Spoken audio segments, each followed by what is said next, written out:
Ypres, a market town in Flanders. A beleaguered fortress guarding the last free corner of Belgian soil. Ypres to the British Army, or Ypres. Wipers to the newspapers and the upper classes. The British first came to Ypres in October 1914. We pass over the moat through Vauban's 17th century ramparts by the Lille Gate.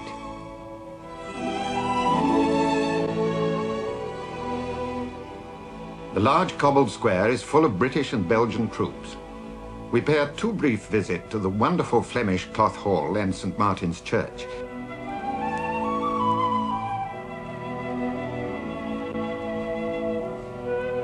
It's a gem of a town, with its lovely old-world gabled houses, red-tiled roofs, and no factories visible to spoil the charm. The first Battle of Ypres in 1914 began to demolish the charm.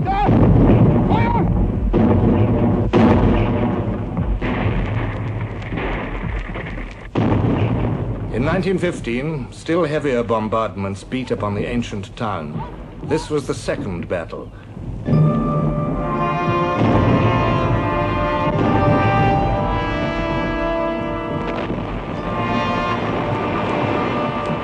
Ypres crumbled steadily, but held out.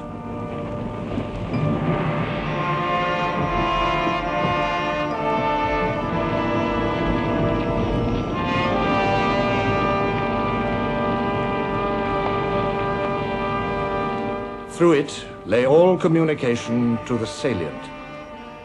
The Salient was a vast British slaughterhouse.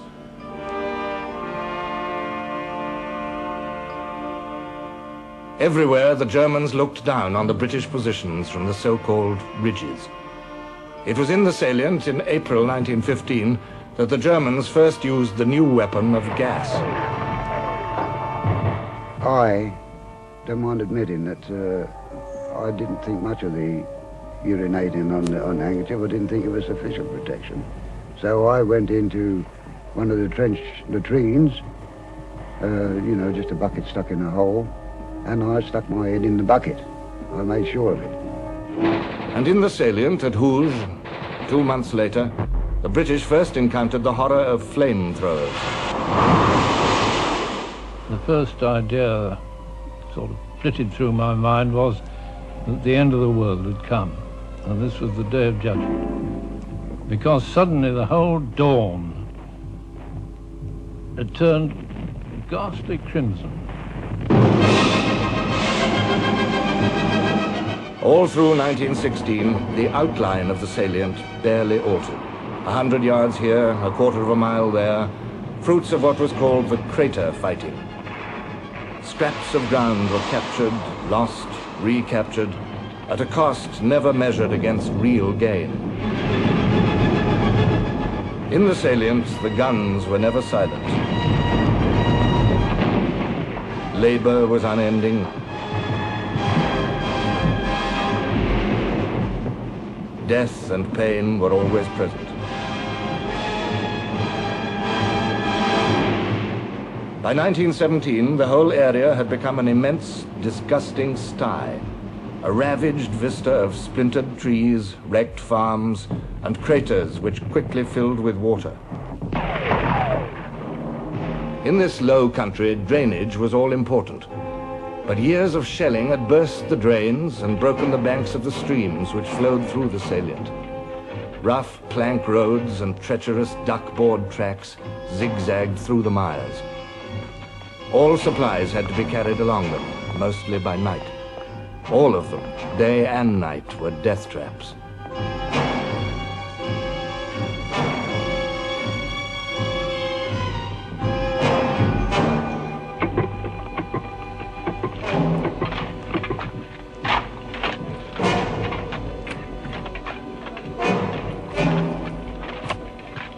To the British Army, Ypres had become what Verdun became to the French, a symbol of absolute determination, of fatal endurance.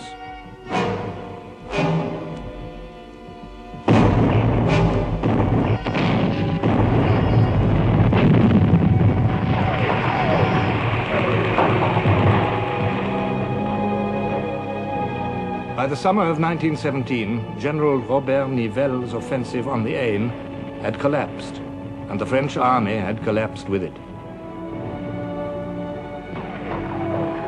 Russia, swept by revolution in March, was now an unknown quantity.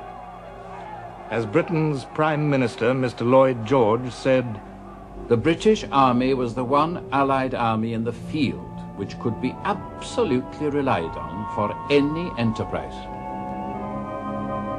Upon this army now fell the burden of the war.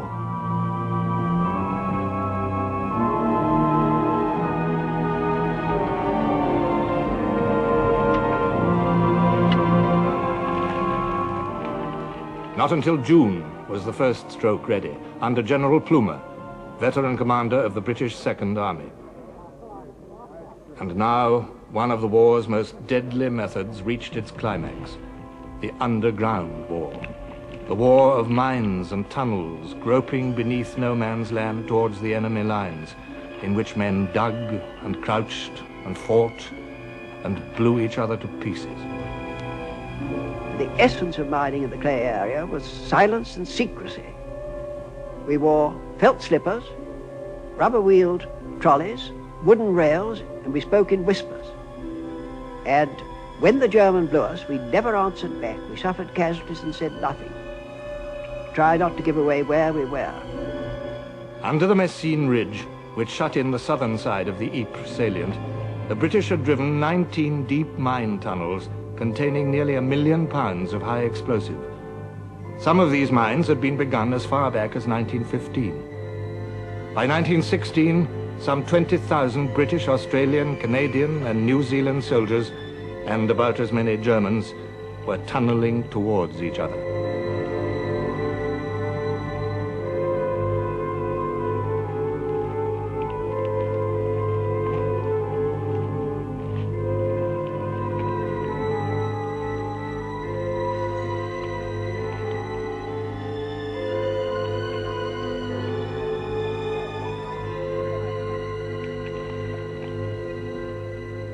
The date was June the 7th. The time was 3:10 a.m. Nightingales were singing in the woods.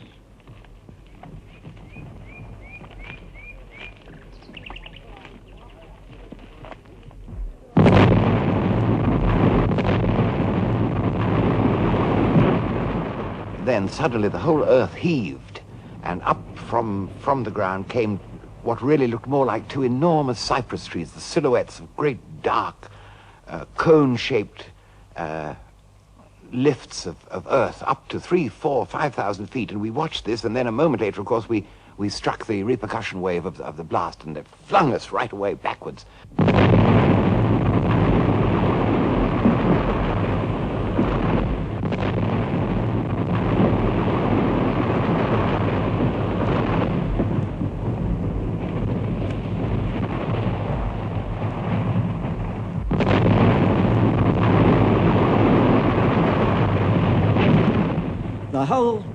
The whole hillside, everything rocked like a ship at sea.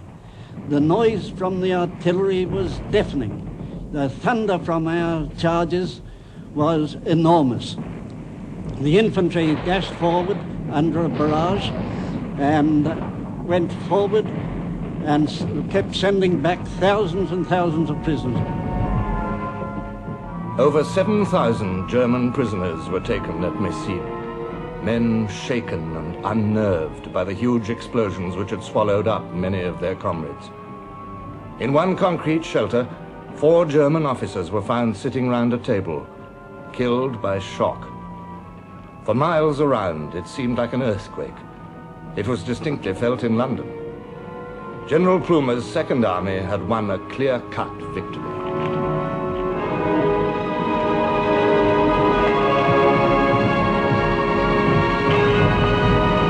In April, Vimy. In June, Messines. The 2 strongest bastions of the German front had been stormed by the British Army. All the omens seemed favorable for the great offensive.